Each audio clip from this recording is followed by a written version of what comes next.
Welcome back to another episode on Journey to Authenticity, a podcast helping you to become fully authentic on your journey to success. I'm your host, Braiden Belnap, and I'm a human just like you, striving to build a dream life, all while I stay true to myself. But what if you're in a position of struggling with your relationship with God? Maybe you're struggling with a relationship with finances, business, your marriage. Whatever the case is, that's exactly why we have William Black joining us today, simply because he's gone through it all. He's struggled with his relationship in finances, business, money. And by learning to talk with God, get personal revelation, and be intentional with that relationship, he's been able to completely transform his life in his relationship with God, finances, business, and his marriage. That in mind, welcome to the show, William. Thank you, Braiden. Great to be here. Shout out to Ann Washburn for connecting us, right? Oh, man, she's awesome. She's phenomenal. Having her on this podcast, so much good came from that episode. Not just to myself, because selfishly, I get to talk to awesome people like you, but also for the people that listen to it. For reals. So to jump in, you wrote the book, How to Talk with God. Yes. What originally inspired that for you to write that book? Well, it goes clear back to a string of very, very difficult things that we went through. Business reversals, daughters getting hurt, a daughter getting cancer. I've got a lot of daughters, about 5 daughters, 1 son. Love my children. My wife's amazing. We've just been through a lot of stress and challenges, and you start getting to a point where you're exhausted and you're thinking, man, what is going on? Maybe I'm doing something wrong. It's hard to see that so much of this life is God loving on us and giving us opportunities for growth. But I remember it must have been around 2010, and I was pondering these challenges we'd been through and the struggles and thinking about where is life going and where do I want to be in a few years? And I started thinking about, the future day when Christ will come again. I'm a Christian. I believe in Jesus, and I believe that the more Christ in the world, the better. And so I'm thinking about those days to come when things might get a little crazy, but then get really amazing. And I started thinking about the challenges that would come, and I realized that with God's power, anything is possible. And so I honestly started wanting to have greater power and strength in God. And I didn't really know how to do that other than to pray. And I've always been somebody that prays, but I never understood that you could actually have a relationship with God until I met this amazing person, Kelly Turley, who had for decades been having actual communication with God. To try to help her with focus, she would write down the things that she was praying, like in a conversation, like she was writing a letter, as it were. And then the impressions and thoughts and feelings that came in response to her questions, she would write down. And so it just became very conversational. And I remember talking with her, and at first it was, I was a business consultant, and she was somebody I was consulting for her business. And then for some reason she shared with me that she has this way of communicating with God, and I was all ears. It's like I wanted to stop talking about my stuff, and please, I was so hungry and thirsty. And so she very patiently and for a long time shared experiences that were over the top sacred. Like, I often wondered, should I be hearing this? And I kept being amazed that somebody that wasn't a prophet of God was having such miraculous interactions with God. And my soul yearned for that. And so little by little, she shared how she did it and how she does it. And yet it still seemed too hard, so hard. And I would make attempts from time to time, and I'd get a little bit of result, and I was encouraged, but it still took too much effort. And so I remember one day she's asking me about this, and I'm like, maybe once a month I can take the effort to communicate with God like this. And she's a very kind and generous and warm person. But at that moment, Braiden, I was glad that she was in another state away from me. I'm in Utah, she's in Arizona. And it was like she was reaching through the phone saying, we didn't come this far to only come this far. Like, this is something, God wants to talk to you all the time. He'd like to talk to you daily. So this idea of once a month, no. And so I went away from that conversation going, yeah, but man, this is hard.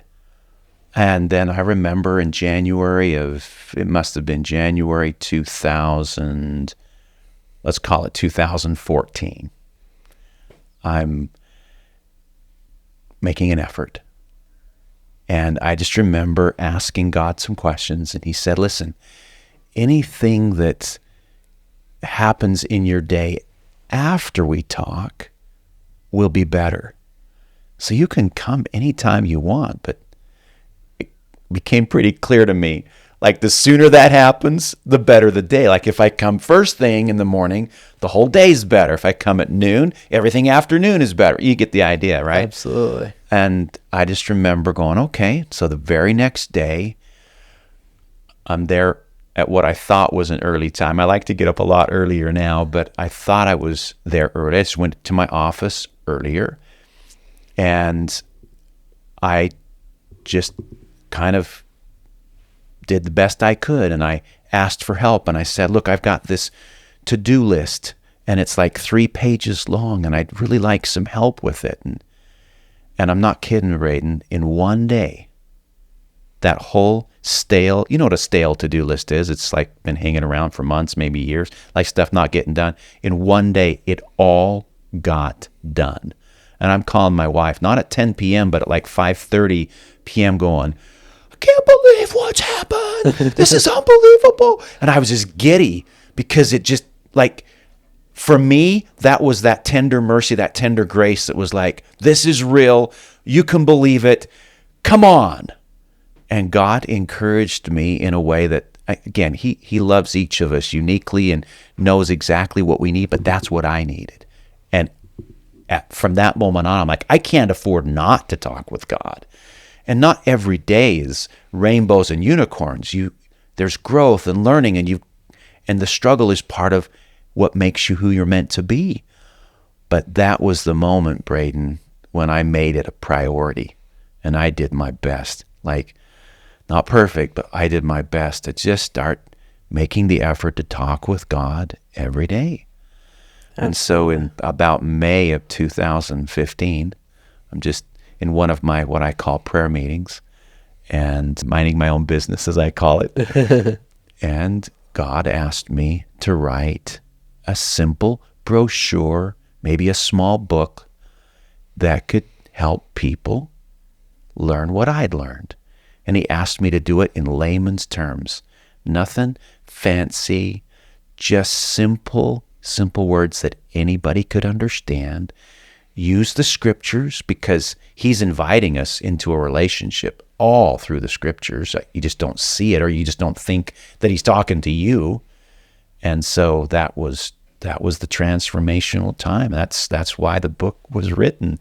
He asked me to do it, and I was happy to do it. Absolutely. So I'm curious, from that conversation with God to book being published, how long did that take? It was done, and I want to say 3 months. Wow. Like, I'd never written a book. I didn't know what that was like, but it just came. And that's, again, let's be real, he helped me do it. He's bringing the things to mind. He's asking me to use scriptures, and then he's helping me find the scriptures that he wants me to use. He's asking me to use words of modern prophets, and he's helping me find those words, right? So it came together very quickly. And then, of course, some of my own experiences that helped illuminate or, give examples of that. It wasn't difficult Absolutely to do, but I give him all the glory for it. He's the one that gave me the wherewithal. Absolutely. So you're a true victor of life, William. Obviously, you've had great success in yourself, relationship with your children, relationship in business. My question to you is, there's a lot of people in this world, unfortunately, that have turned away from God due to their struggles. Because they have the mindset of, if God was real, this wouldn't happen to me. Can you speak to that and whether you've almost had that mindset in the past, if ever?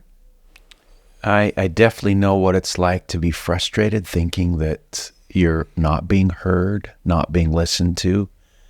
I've had lots of conversations with my children who want to figure out how to have a relationship with God and don't get it. But, think about a teenager. Does a teenager really know how to have a relationship? They're so me-focused that they're putting out constant vibes that are repelling. And we, through sheer love as a parent, put up with it. Otherwise, we would have thrown the teenager overboard a long time ago. There's nothing in it that you could say is mutually reinforcing and beneficial. It's one-sided. And so I feel like we, like teenagers, have this idea of what God ought to be doing for us, such an entitlement mentality. We completely miss the boat of what the purpose of life is. We think that somehow anything bad is evidence of God ignoring us instead of him leaning in to give us an opportunity to grow because he loves us. I mean, the way we treat God, if we were to treat any other professional in our life, I'm not calling God the professional that we're hiring. That's not it. That's part of the problem, is we think he ought to do what we think he ought to do, right? But let's say that you hire a fitness coach, and then every time the fitness coach has you do something hard that makes you sweat, struggle, heaven forbid, tear some muscles, you're like going, what an idiot. This fitness coach clearly doesn't know their stuff. Like, why on earth? Like, let's ditch them as fast as we can. Let's find a really good fitness coach that's never going to have me do anything hard, that's always going to come in and somehow magically make my life better. Like, what are we thinking? So it starts, Braiden, with a complete misunderstanding of what this ought to look like. And instead of spending so much energy telling God how he ought to do his job, how about we ask him, how can we do our part better? How should I be showing up in life? How can I put myself in a position to learn and get better? Does that make sense? Absolutely. Well, you just hit the nail on the head right there, William. That was well said. And I couldn't agree more. There's certainly times in my life where I've felt misunderstood, and there's certainly times that I was that teenager for sure too. And that relationship was one-sided, and I simply expected my parents to show up in a way that was truly unrealistic. And through that victim mentality, I chose behaviors that wasn't serving.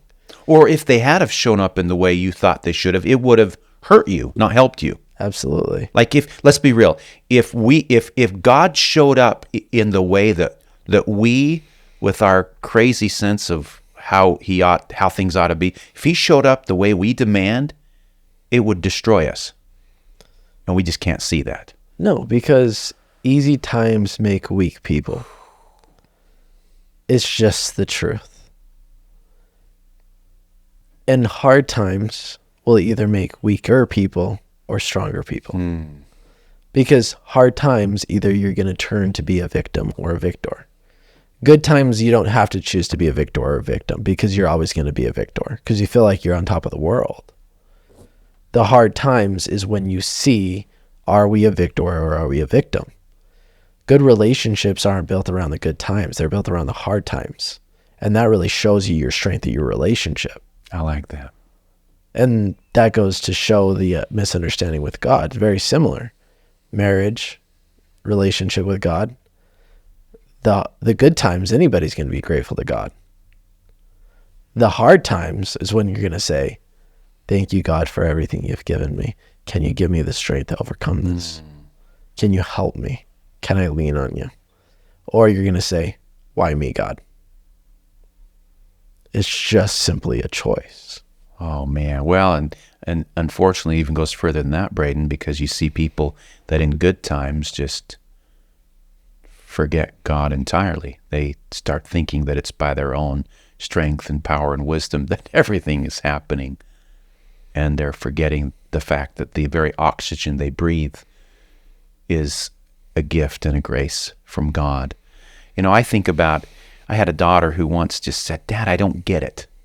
Because I started telling my children, as I would learn more about this relationship with God and how to talk with him, I started saying, look, he's talking to you all the time.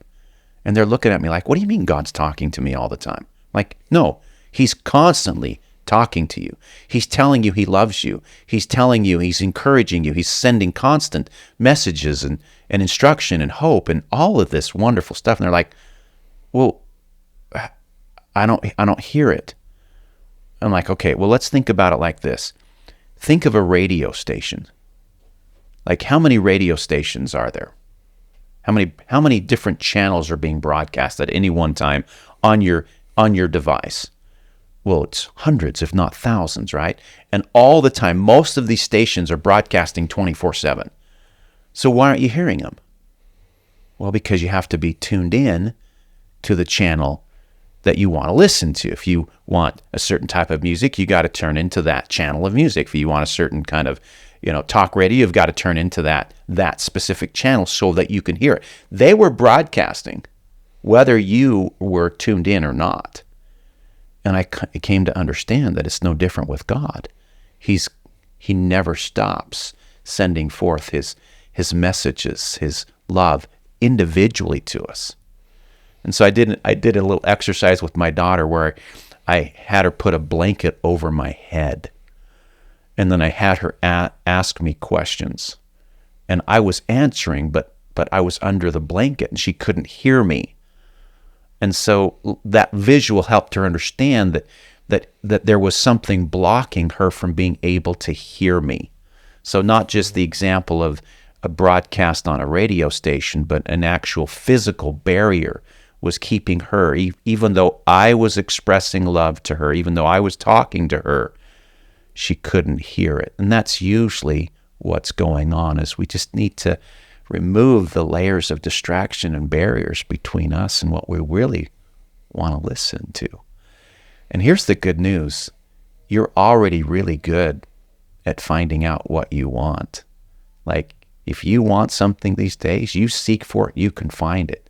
And it's no different than seeking a relationship with God. You've just got to go and seek it in the way that tunes you into his channel, his vibe. Does that make sense? Well, absolutely. And it's like you've mentioned radio stations. The old radios, you would really have to find that that wavelength. I don't know what you'd call it. I'm too young. I didn't even know if you knew about those. I just go on my cell phone nowadays, and if I have service, great. If I don't, then there's no way to like tweak my cell phone to make it work. What's that called? Is there a name for it? Well, the tuner. Tuning in the tuner? Okay, Yeah, so tuner. just tuner. Making it The dial, complicated. Yeah. And the way I would explain this is like growing up and going through my hard stages, as you know, 12, 13, started into drugs. I started down, we'll just call it a wavelength, a radio station that was screeching. I couldn't hear the screeching, but I couldn't hear God. I was acting out of accordance to God. We talked previously, missions are great for churches, for healthcare, whatever the case is. Why not live your life as a mission? I wasn't living life as a mission. I was living life as a victim of my circumstances. And that made it to where I couldn't hear God. I couldn't even hear my own parents. I couldn't even hear anybody that was inflicting goodness upon me because I just thought life was crap. And then God sends a wake-up call. And sometimes there is a wake-up call. Sometimes you go from having a great frequency to not having a good frequency, or having a frequency to a great frequency. And this was an immediate wake-up call of, hey, there's something out there and I can be better. And slowly but surely, just turning the dial. 2 years ago, really starting to look into my relationship with God. Life's not been even close to us. It's just getting better. We're just getting started. Oh, that's awesome, Braiden. And I love that God gives us breadcrumbs. If we really want, He's not going to leave us to our own devices. But if we persist in wanting to do it our way, He's not getting a word in edgewise, and He's not going to violate the agency He's given us. He's not going to force us. What good is that? To force somebody to be a certain way there's no growth in that. No, and as you mentioned, it's like, what if a parent forces you to go to church every Sunday? No questions asked, you're going to church. No questions asked, you're praying. Faith isn't Sure. growing. There's no spiritual growth. You're just going through the motions. Absolutely. And we talked about this prior, and I really do relate it to God, as I know you do as well. We talked about, show me your 5 friends and we'll show you who you are, essentially. Why not make one of those God? And then the other concept of show me your schedule and I'll show you your life in 5 years. Your focus determines your intention. Like, action itself doesn't necessarily matter. It's the intention that you put into it. Show me your budget. It's not a constraint. It's not handcuffs. It's the key to the handcuffs to set you free. It's your intention. Your budget, your schedule, how much time you spend with God, all of that, it comes down to your focus and your intention with it. So if you're just doing it, anybody can go to a 9-to-5 job, work 40 hours a week. The person that goes in there and says, I'm going to work hard, or on my business, whatever the case is, and says, this is why, and you have that reason, you're going to reap the rewards. I love that. Focus is everything. So my question to you is, you have a beautiful relationship with God now, and you always did. You just had to cultivate it over time. It's just like a marriage, right? How did you overcome the times of struggle, the times of feeling like you weren't being heard? This is really relevant right now. I guess it always have, but right now there's a lot of people that are feeling like things are not going the best way possible. You've got an economy. I'm in financial services, so I get to see this all the time. You know, I've got agencies all across the country. I've got a lot of licensed agents that are out there every day helping families and bringing financial literacy. And so we get to see kind of on the front lines what it means in middle America to be feeling down and out, to feel like things are crumbling. And it seems like when one thing in life crumbles, it seems like it has a domino effect and other things start crumbling. And people want relief. People want relief from the struggle, from the pain. I mean, it's natural, it's normal. But it's where are we defaulting to start getting that relief? Like if I have let's say I've had a surgery and I'm in a lot of pain, so they prescribe pain medicine to block the pain. It's not making the pain go away. It's just making it so I can't feel the pain.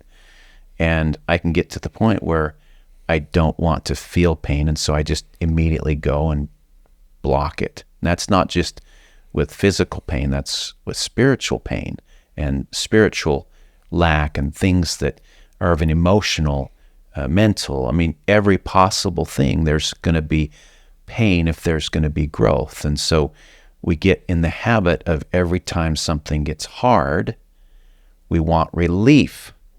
We don't want to lean into it and push through it. We tend to want to get relief from it. So we distract ourselves away from the work necessary to grow. And this happens a lot in relationships. It's going to take effort to lean in when you've just been in a fight, instead of, lean in and say, listen, I care about us more than being right. So can we figure out how we just started going in opposite directions? That takes a lot of humility. It takes a lot of willingness to be calm, and sometimes you'd rather just push it aside. You'd rather go and let me just ignore it. Let me get away from it. If I am not doing well financially, we see this a lot. You've heard of retail therapy?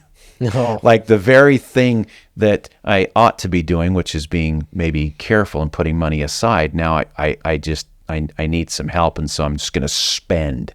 It's just the opposite what I needed. I want relief, and so instead of picking up a good book that's going to help grow my mindset, I instead default to social media because it's going to give me a relief momentarily, a distraction momentarily away from the work that was necessary to improve. And so those simple errors in judgment compounded over time start really bringing a downward spiral that starts working against us, instead of the simple disciplines that can start compounding in our favor. And so recently I actually, with some of my agents, went through a comparison between the things that will compound positivity versus the things that will compound negativity, and made a whole list. Anybody can do it. I mean, just make a list of the things that will, if you did these over and over or routinely, would make your life better, versus the things that if you did them routinely and over, would make your life worse. It's not complicated. But when you take a good look at it, Braiden, you start realizing that if I'm starting to go in a negative trajectory, what am I compounding that's negative, and how do I interrupt it? How do I take something that I don't feel like doing from the positive side, i.e., don't veg out, instead pick up a good book, read 5 pages, or instead of just eating another bowl of ice cream, how about drop and do a set of push-ups or go for a walk, or anything that's going to interrupt the downward spiral. Does that make sense? Absolutely. So that's a part of it right there. So what I'm hearing from you is to simply create an awareness. What is the good, the bad, and the ugly? And be fully truthful with yourself too. Because it's like, oh, all these things are, I'll give you an example. At the end of the beginning of this year, I was 35 pounds heavier than I am now. But before that, earlier, like last year, I'd look at myself in my mirror and I'm like, oh, I kind of see that six pack, right? You know how it goes. You start to negotiate yourself as to why the bad behaviors are okay.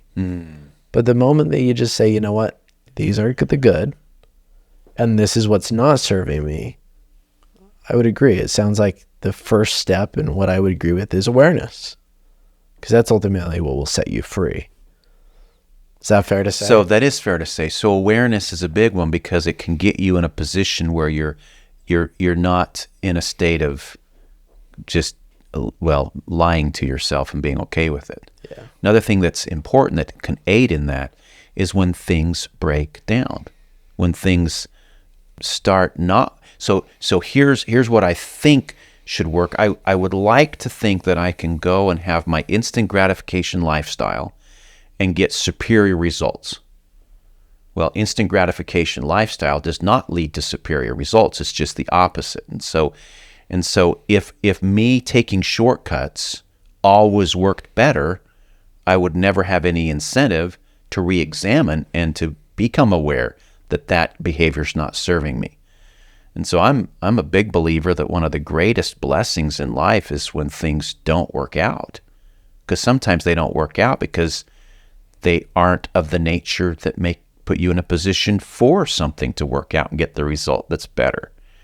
And so that was the case in my life, as I started realizing that some of these breakdowns were simply errors in my understanding of how things work. And so when it broke down, it gave me a chance to have nothing to lose, to dig in and find a better way. And oftentimes that's the case in people's relationship, whether it's with others like their spouse or with God. Something's not going well. Why is it not going well? Why don't I have peace? Why don't I have happiness? Why don't I have joy?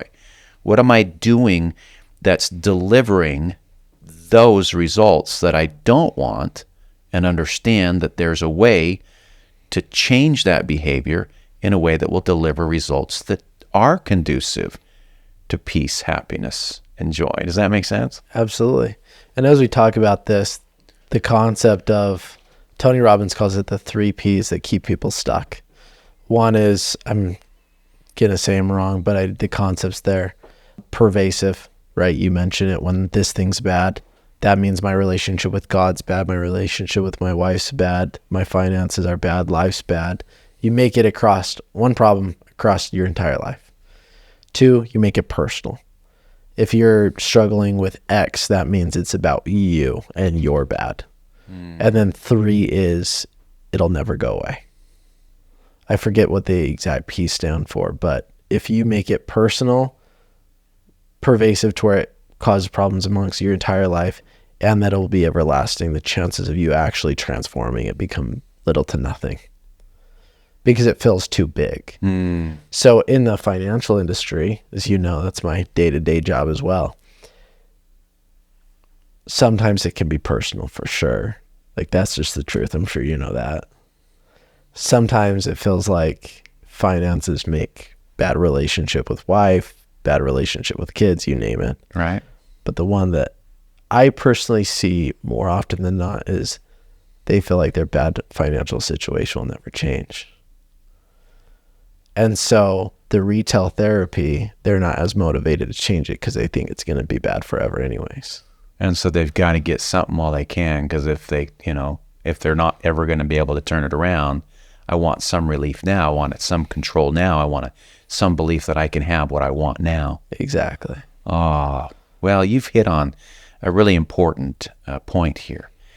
And it's the challenge that happens, Braiden, when we start confusing where we are with who we are. And there's a huge difference. Where we are currently is not who we are.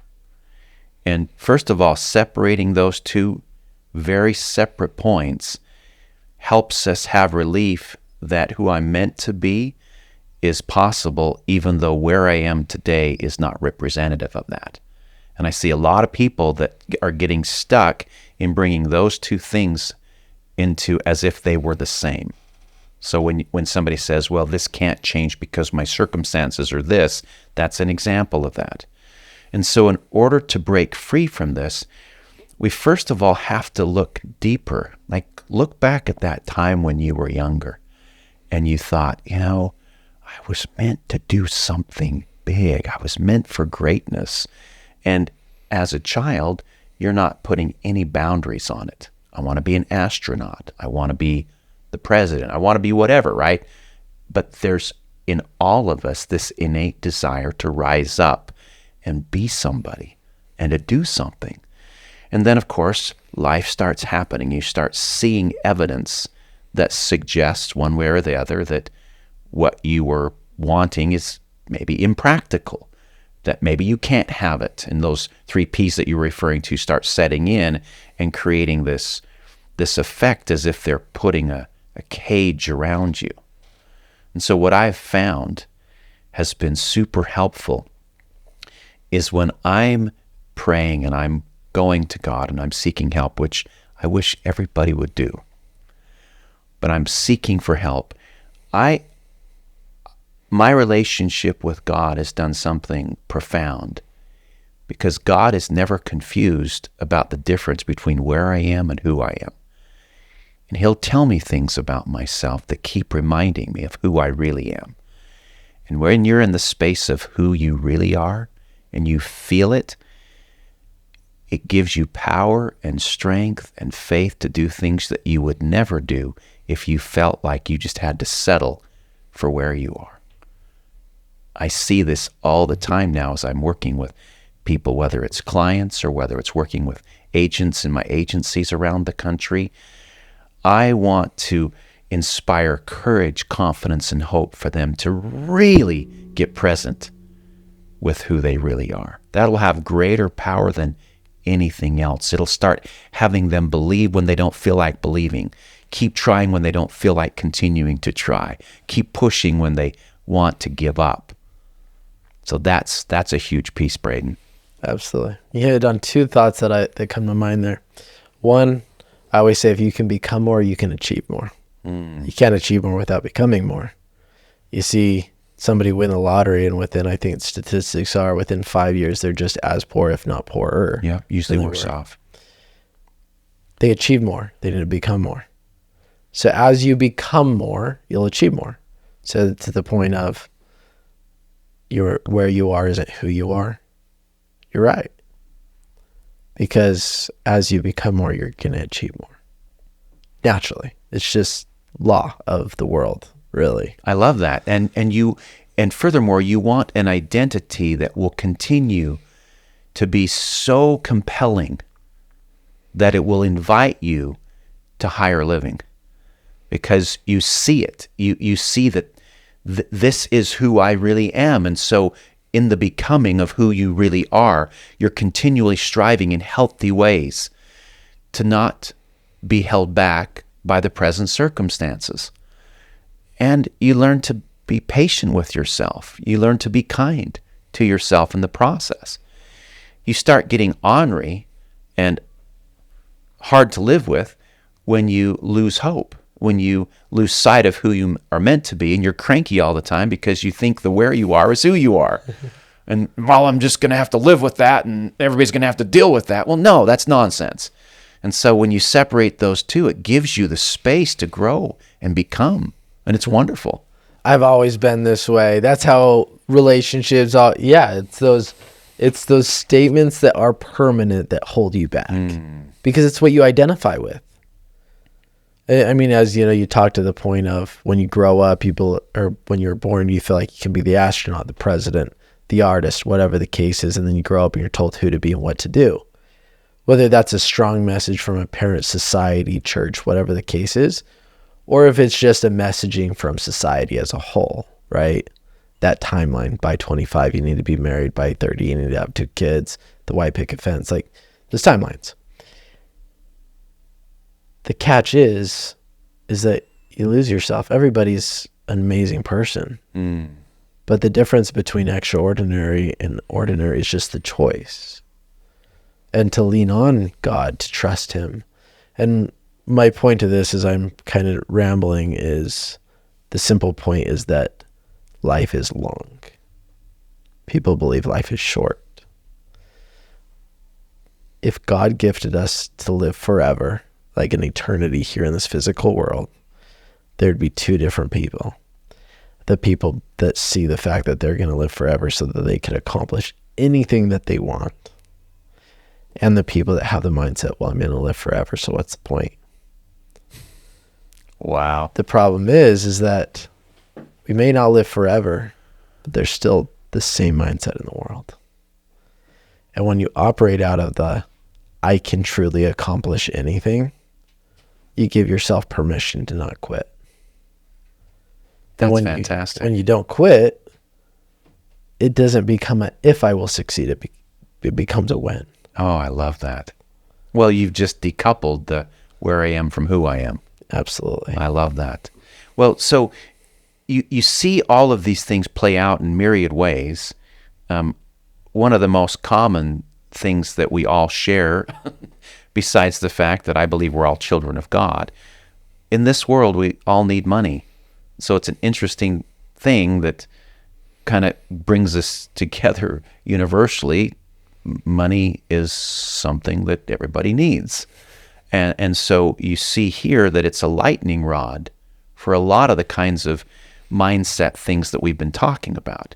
If I am stuck in my money mindset, I'm going to be either giving up, making poor choices consistently. I'm going to be creating this mire that I'm literally making it difficult to escape from, versus taking these principles and applying them to the compounding to absolutely predictably get to a better place. And I remember financially being so upside down, and I found myself in my late 40s, like it was a train wreck financially. I had just been your late 40s? In my late 40s.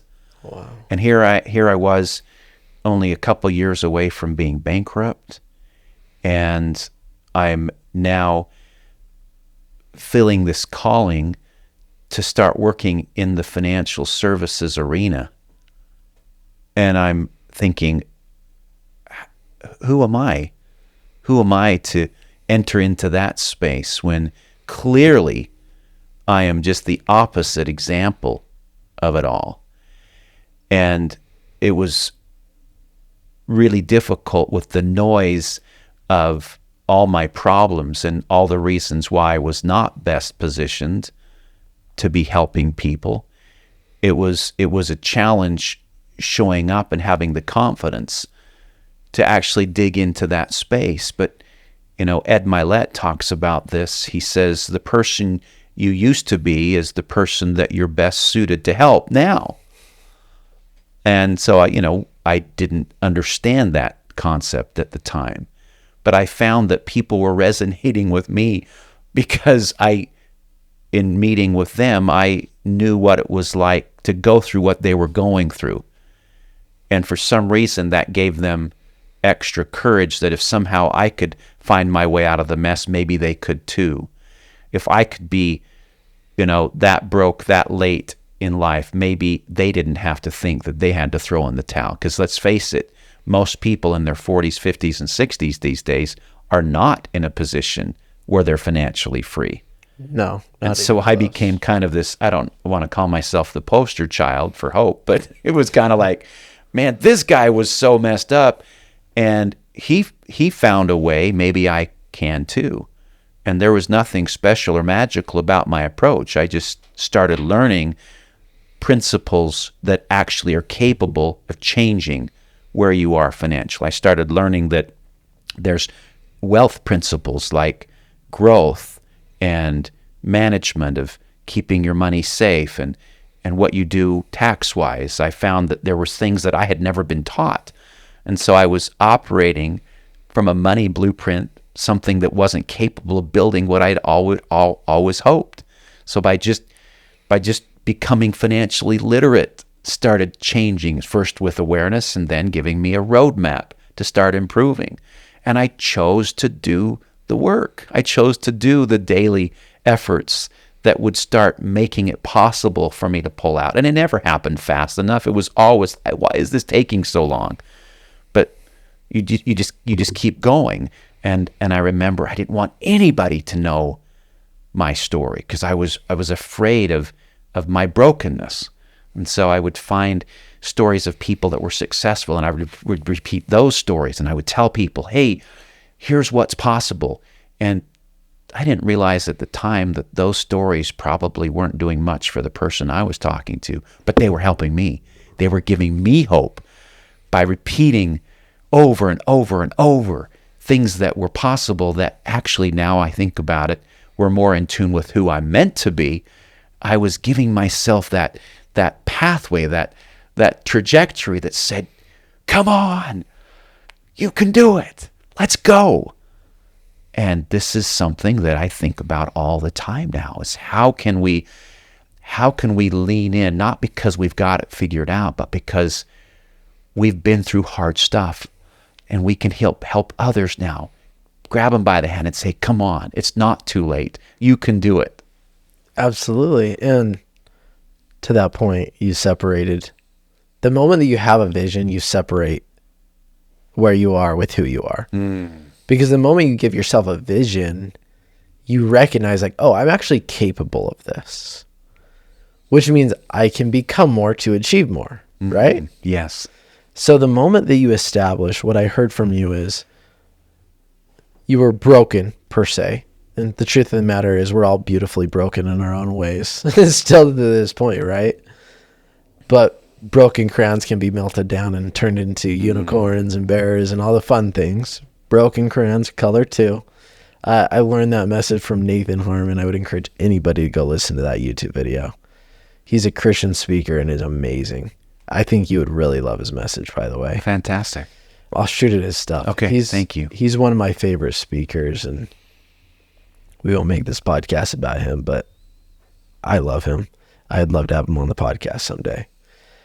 Anyways, the moment you see where you are, you develop a sense of awareness.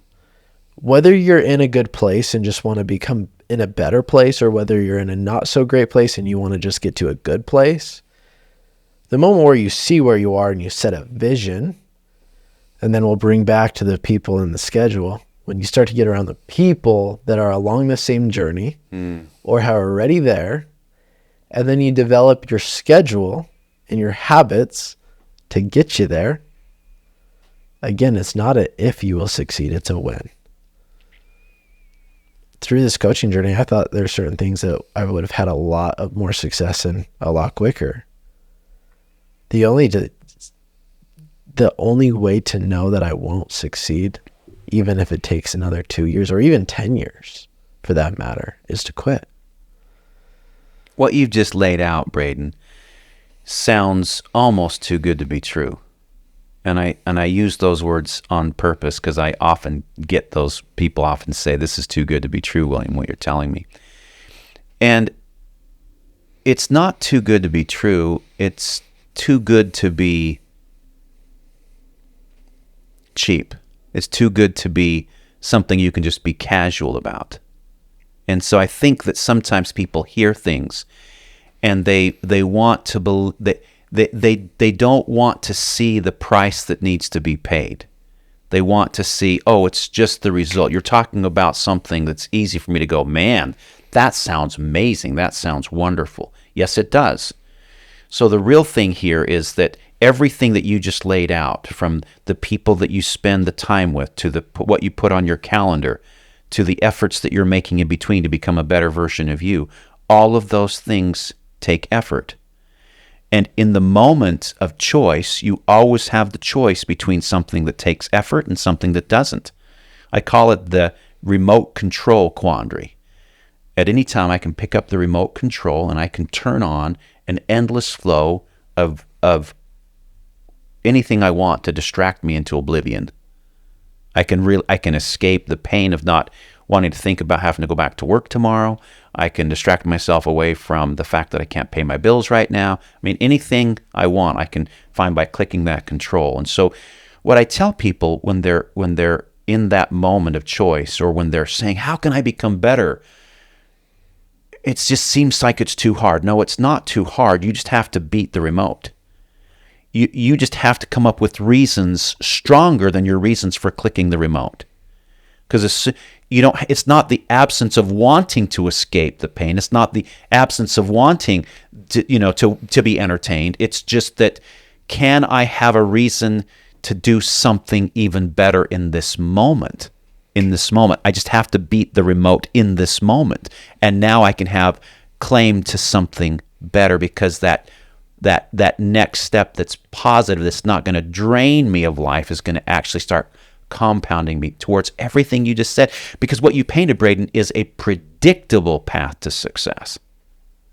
Absolutely. It will absolutely happen predictably. People want that. They want to think, oh, the path to success is not just me randomly getting lucky. Too many people think that success is just you lucked into it.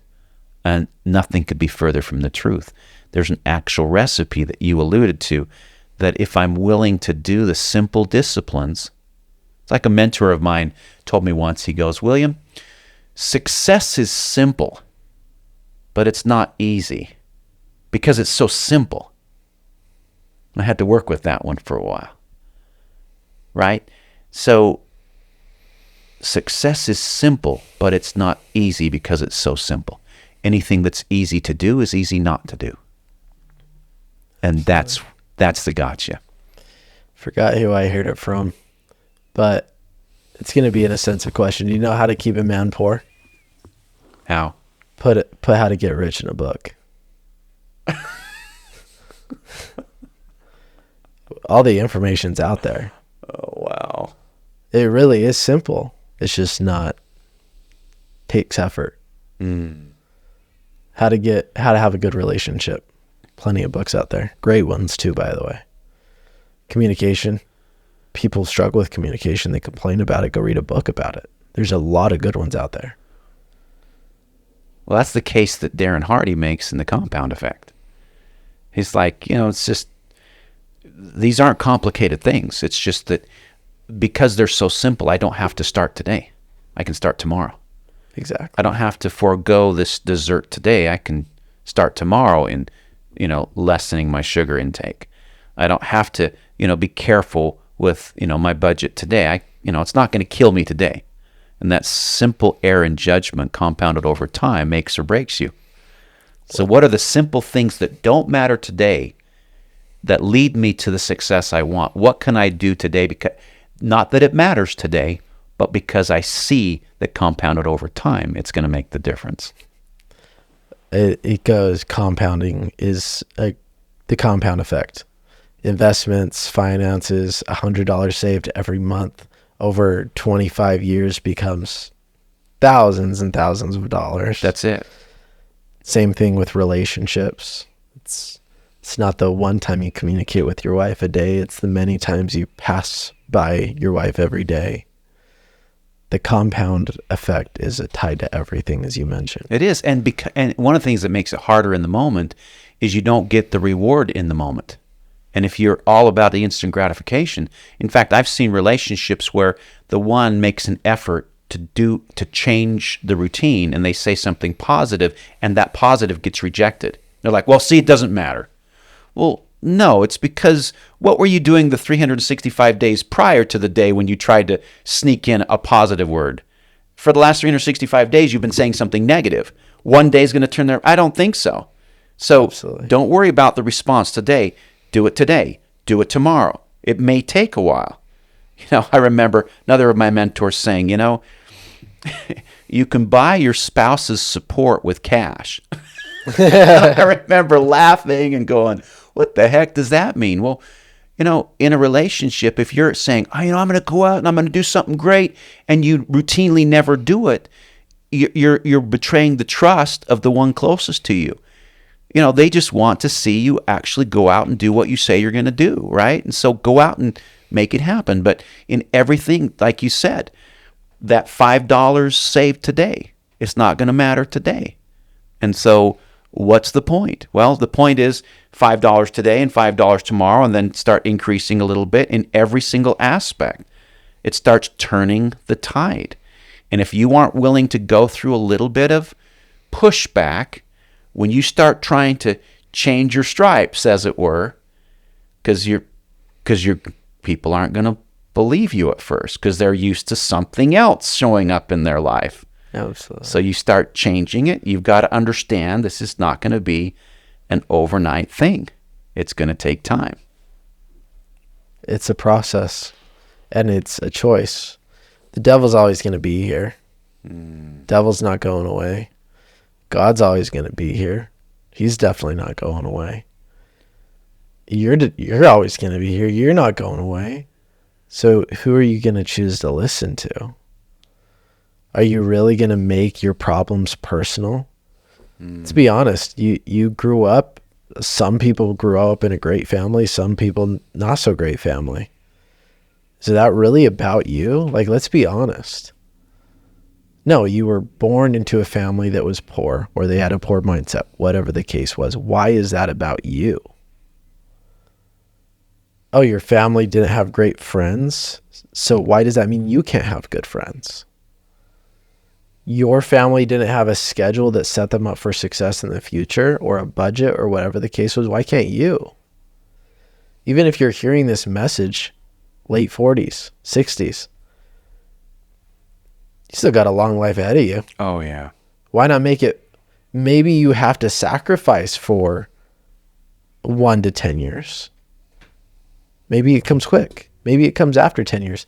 But isn't it way better to guarantee success and know that you're going to have freedom in the future than staying stuck forever? Oh, I wish everybody could just embrace what you just said and just allow themselves to believe that there is such a thing as guaranteed success, right?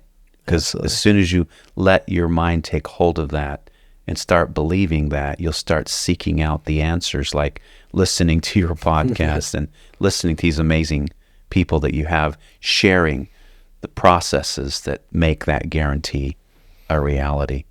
So you said something a moment ago, Braiden, about the influences. You've got the devil influencing you on the one hand and God influencing you on the other hand, good versus evil, right? One of the greatest challenges is getting people to make up their minds. If one day I'm choosing the good side and the other next day I'm choosing the bad, I'm literally wearing out the carpet by going back and forth, never moving. I'm not moving, and that can be frustrating because people want to have progress. And so better to decide one way or the other and pursue that course and find out for yourself if it is a Is it a course that's compounding towards something you want, or is it compounding towards something you don't want? I see a lot of people these days afraid to make a decision, afraid to commit. They're trying to play both sides. I can guarantee you that doesn't work. Choose and stay consistent. Absolutely. And for my high school teacher, it was a college class about business. It's one of the best things that she shared with me. And it was a relationship's like a bank account. It's destined to have some withdrawals, but as long as you have more deposits, then you'll be okay. The cool thing about this is you can tie this analogy to anything. Business, finances, relationships, confidence in yourself. You're not going to always be perfect if you're consistently always trying to do your best, always showing up with a good attitude, being a victor over being a victim. You'll come out on top in the end. People think that they should be 22 and famous nowadays. And if they're not enough. Why not have a guaranteed success? Start showing up now. And in 10 years, whether that's to be a singer, to be an artist, to be successful in the financial industry, to be a coach, whatever it is, if you have a big vision, you will succeed if you just continue. I always say you can determine how successful somebody truly is with how long they talk about their goals. Because the longer somebody talks about their goals, like the timeline, usually means they have a bigger vision for the future. If somebody's talking about what they're going to do next week, probably means they've done 20 things over the last year, 2 years. But if somebody says, yeah, I'm going to be doing this over the next year, this over the next 5 years, they're going somewhere because they're not quitting. Braiden, I love that. Somebody that I respect a great deal, Russell M. Nelson, recently said, think celestial. Now, for some, they may not say, well, what does that mean? For me, in my faith, thinking celestial, celestial represents the long term, the eternity. It's the beyond this life. And to your point, there's power in thinking beyond the moment, raising your sights. Why are the Japanese known for some of their business acumen? Because they're making 100-year business plans, not just a business plan for the next week or the next month or the next year. They're thinking beyond the lifetime of those that are in power right now. I work with a lot of financial companies, insurance companies that have been around for over 150 years. Success in that sphere of finance comes from saying, not only how do we maximize shareholder value today, but how are we staying in business 1,000 years from now? Who thinks that long? Almost nobody thinks that long. And yet it changes, dare I say, the DNA of the actual planning that goes into how you show up day to day. And by the DNA, it actually changes the composition of your decision making. Absolutely. Now, that's powerful. I'll give you an example. In my business, I remember getting started, and honestly, I just wanted to have enough so that my wife, when she went to the grocery store, wouldn't have to worry about having to put something back as she's going to the checkout, because for years and years and years, we never had enough money. Well, as it turns out, in the financial services world, you can do very well. It doesn't take a lot. We get paid very well. And so I remember very quickly, even starting part-time with this business, I started making more part-time than my full-time job. And then I was over six-figure income. And then it kept climbing, over $250,000. It kept climbing. And I remember thinking to myself, I've already met the basic objectives for why I was wanting to get started here. And I looked around, and so many people kind of hit their settle point of income, and they're like, hey, I'm done. I've already accomplished what it was that I set out to do. And I had to look deeper. I had to say, was that really why you got going here? Was it really just to take care of your physical needs, William? Or was there something deeper going on? Were you called to this work just for you? And I started going back to my prayer meeting notes that I started looking, going, wait a minute. No, you were called here for a greater cause and higher purpose. And I remember the first time I heard the Lord tell me, thousands of people will be joining with you in your business. And I was like, I don't even know what to do with that, because you don't need thousands of people in financial services to do really well. And then the day came when it expanded, not just to thousands, but a number came that was bigger than what I dared even speak out loud. And I was afraid of it, because it was so big. I thought people would call me crazy. What are you doing? What are you thinking? This isn't for you. Who do you think you are? Some of those old things playing in my mind. And I struggled with it. And God helped me through it. He said, hey, start with 1,100. That was a huge number at the time. Start with 1,100 and then do that. And then let's talk about this big number that you're afraid of. And we crossed over that 1,100. And then suddenly the big number was not hard to talk about. 100,000 people joining with us in this movement to help families all across the country.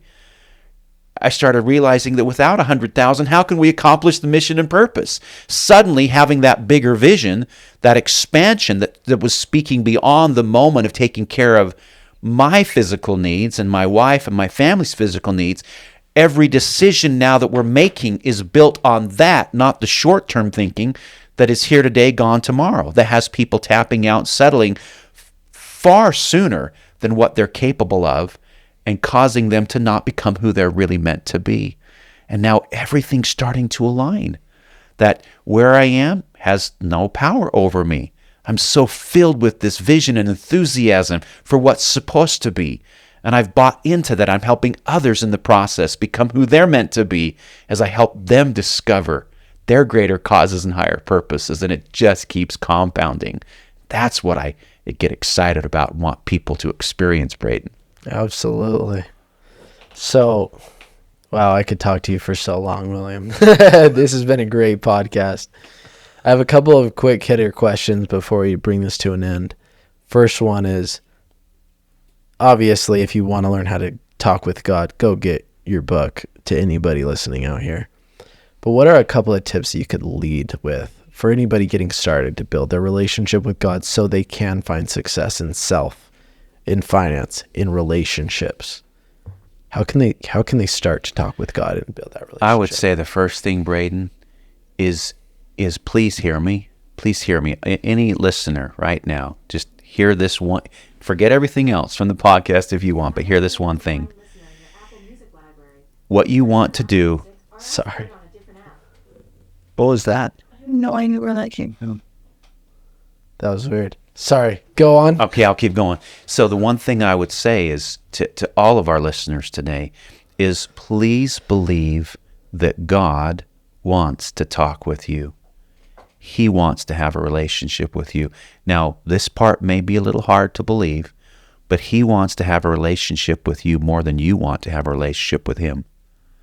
So if you can just accept that, just even if you struggle with it, just take my word for it, just temporarily, until you can bring yourself to a point where you can find out for yourself that that's true. Because I believe that with all my heart. So that's one thing right off. Number two, if you think that you're not good at it, just remember that you're already really good at receiving what I call revelation from different sources. And talking with God is nothing different than just receiving information or revelation and having an interaction. People do that all the time with their favorite websites, their favorite news channel, their favorite sports teams.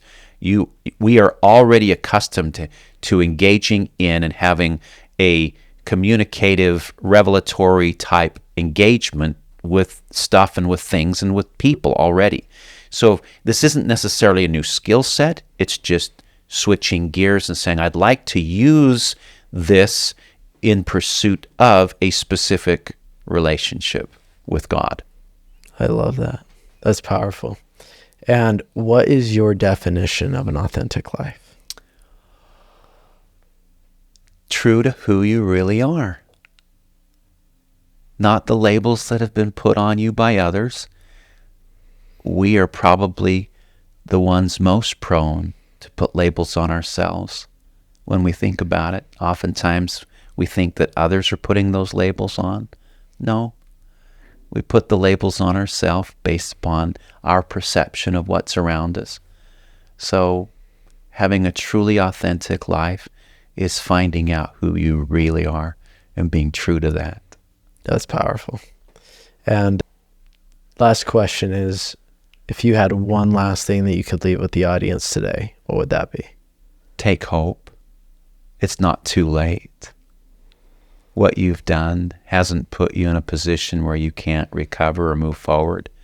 In fact, I invite you today to consider, what if everything that's happened up to this point was preparing you to uniquely and powerfully move forward in your life? No matter how bad it may have seemed, no matter how disastrous, what if it was setting you up for a success beyond your greatest, wildest imaginings?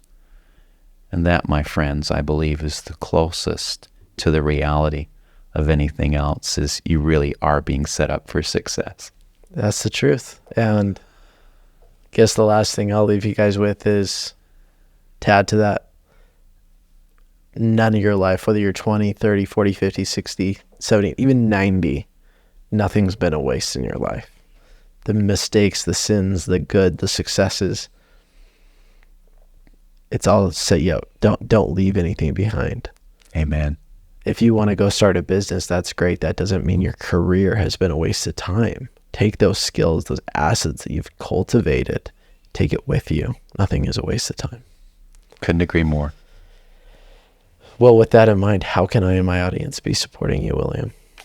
Well, I appreciate that. Right now, financial literacy is a huge concern because of how it pervasively impacts every area of life. And so the greatest thing that we can do is to start making that a priority, not just personally. I mean, it needs to start with us personally, but anything that's financial literacy initiative based, I'm lean into. I would love to have conversations with any of our listeners who want to know how they might be able to get involved. More than happy. I'll do something probably unprecedented on your show. I'll leave you my cell phone number. Send me a text, send me a message. Just let me know that you are a listener on this podcast. I'd love to let you know how it is that you can get involved in this great cause of lifting and blessing lives everywhere. My cell phone is area code 801-717-6142. Perfect. Thank you so much, William. You bet. Thank you, Braiden. Thanks so much for listening to the Journey to Authenticity podcast today. If you liked what William and myself had to say today, go to subscribe and leave a review. This ensures me to be able to get the most high quality and most interesting guests to be able to transform and help transform your life. Also, why have you here?